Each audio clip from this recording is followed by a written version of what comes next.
ამის მიზეზი უნდა იყოს ამ ხელისუფლებისთვის მიუღებლობა დასავლეთის კურსის. იმისთვის რომ როგორღაც გამართულდეს ეს და დაერქვას ამას კარგი სახელი, მოიგონეს კი არა და გამოიყენეს ეს მულტივექტორული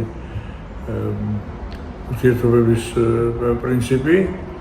ახლა ნორმალურ ვითარებაში ქვეყანას რომელსაც არ აქვს დაკარგული ტერიტორიები და ყოველდღიურობის იმისთვის რომ ყოველთვის უნდა იბრძოდეს, რომ იმას ის დაიბრუნოს, ქვეყანას რომელსაც დიდი ხიფათი ეკუთვნის და ხელოვნურია გადატანილი მის მეზობელ ძალიან მძიმე არადემოკრატიულ რუსეთთან, არ აქვს უფლება იცხოვროს ისე როგორც ცხოვრობს რომელიმე ჩვეულებრივი წყნარი ქვეყანა ყოველგვარი სირთულეების და ნორმალური განვითარებით. ასეთი ქვეყნებისთვის საერთოდ რასაკვირველია ძალიან კარგია რომ ურთიერთობა ჰქონდეს მთელ სამყაროსთან, მთელ მსოფლიოსთან, მაგრამ არის რაღაც წითელი ხაზები, რომელსაც არ უნდა გადაცდეთ. ამიტომ უნდა ვაღიაროთ რომ ეს არის უბრალოდ თუ ასე ვიტყვით პოლიტიკური კამუფლაჟი, პოლიტიკური შეფუთვა იმისა, რომ ჩვენ მარტო დასავლეთი კი არ გვინდა, ჩვენ აღმოსავლეთიც გვინდა. ევრაზიაც ისეთივე საინტერესოა, როგორც დაუშვათ ევროკავშირი.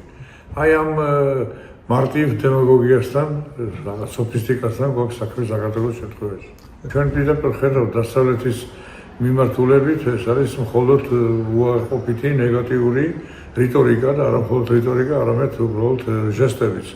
სულ ყველა ჩვენი ლანძღვის ქვეშ არის, აბა რა გითხრათ, დემაგოგიას, პოლიტიკურ დემაგოგიას აიტანდა ადამიანი, ბევრჯერ გვინახავს, მაგრამ როცა ეს დემაგოგია დაკავშირებულია პირდაპირ ძალიან მძიმე რეალობასთან, მძიმე კურსის არჩევასთან და ეს კურსი ასკარად რუსეთი და ჩრდილოეთია, ყოველ შემთხვევაში იქიდან გადმოტანილი ძალიან ბევრი